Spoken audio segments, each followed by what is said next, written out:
World of সাসপেন্সে আপনাদের সকলকে স্বাগতম।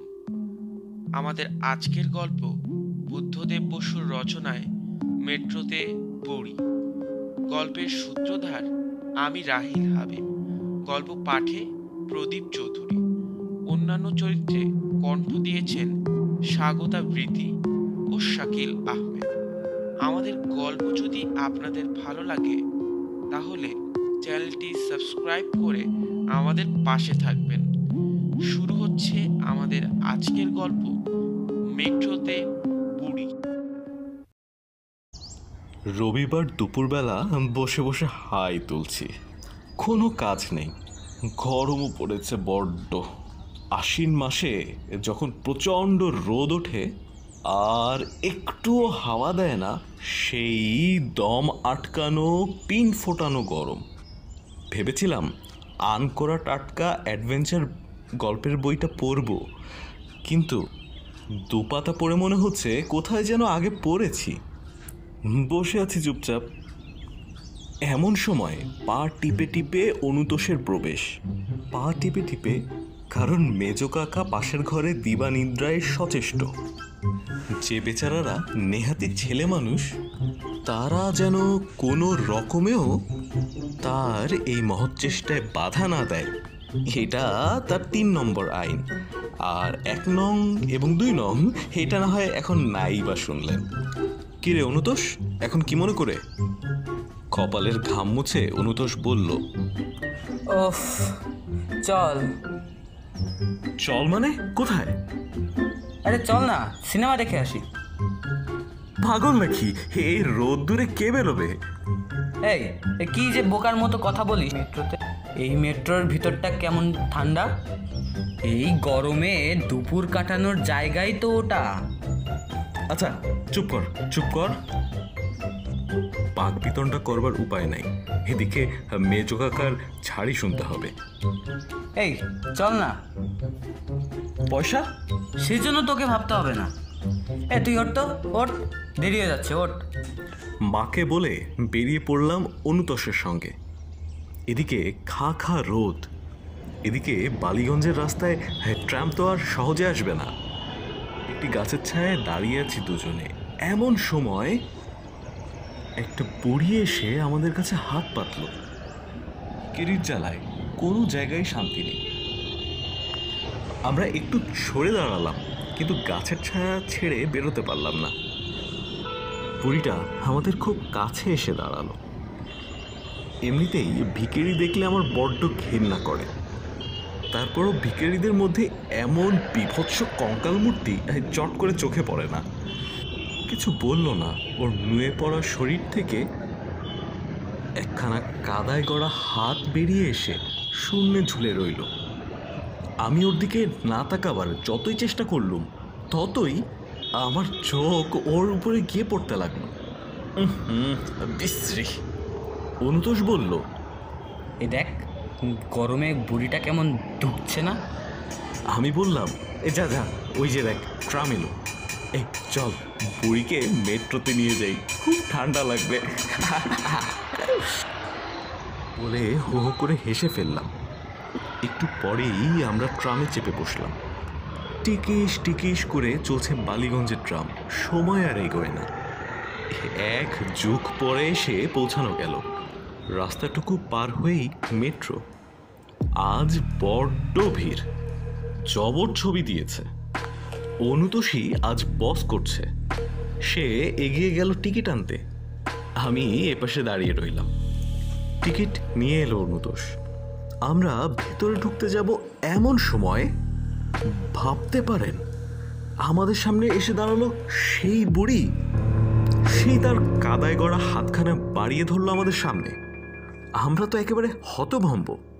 এই কি, ও এখানে এলো কিভাবে? বলে উঠল অনুতোষ। আমিও সেই কথাই ভাবছিলাম। এই মেট্রো সিনেমায় সাহেব, মেম আর ঝকঝকে বাঙালির ভিড়ের মধ্যে ওকে একেবারেই বেমানান লাগছে। ওকে যে এরা তাড়িয়ে দিচ্ছে না, সেটাই অনেক আশ্চর্য। এসব জায়গায় তো আগে কোনোদিন ভিখারি দেখিনি। আমি বললাম, আমাদের ট্রামে করে উঠে এলো নাকি? অনুতোষ বলল, হ্যাঁ, ট্রামে এসেছে না রোলস রয়েলসে এসেছে? তবেও এলো কি করে? উড়ে তো আর আসেনি।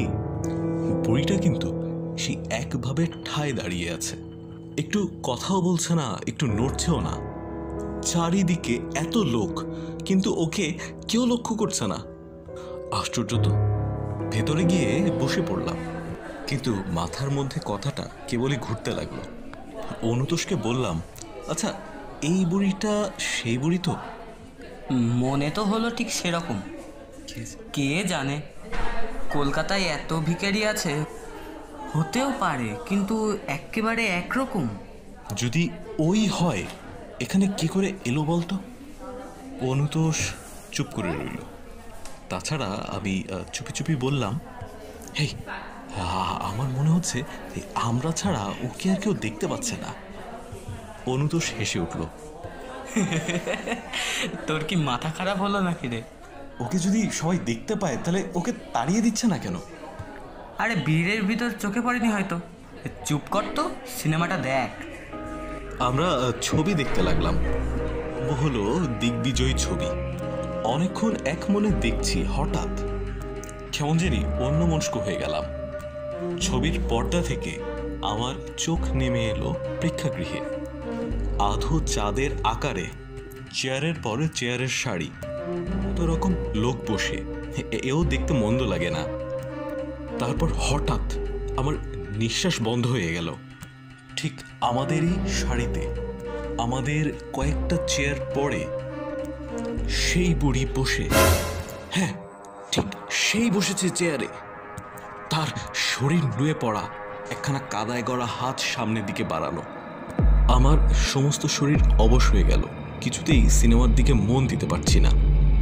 অনেকক্ষণ পর আস্তে একটা ঠেলা দিলাম অনুতোষকে, আর ফিসফিস করে বললাম, হেই হেই অনুতোষ, হেই হেই, ওই দেখ। কি হয়েছে? আরে ওই যে। আমি আঙ্গুল বাড়ালাম ওই দিকে, কিন্তু তার আগেই অনুতোষের মুখ একেবারে সাদা হয়ে গেল। হয়তো আমাদের চোখের ভুল, হয়তো আমাদের দুজনেরই মাথা খারাপ হয়েছে। জোর করে আবার সিনেমা দেখতে লাগলাম আমরা। একটু পরপরই আমরা তাকাচ্ছি বুড়ির দিকে, আর প্রত্যেকবারই দেখছি ঠিক বসে আছে বুড়ি। মেট্রো সিনেমার ঠান্ডা আবহাওয়াতে বসেও একেবারে ঘেমে গেলাম। হঠাৎ অনুতোষ বলল, আর না, চল। আমিও সেই কথাই ভাবছিলাম।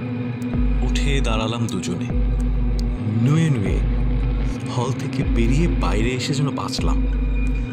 পিছনে ফিরে একবারও তাকালাম না, এক দৌড়ে রাস্তায়।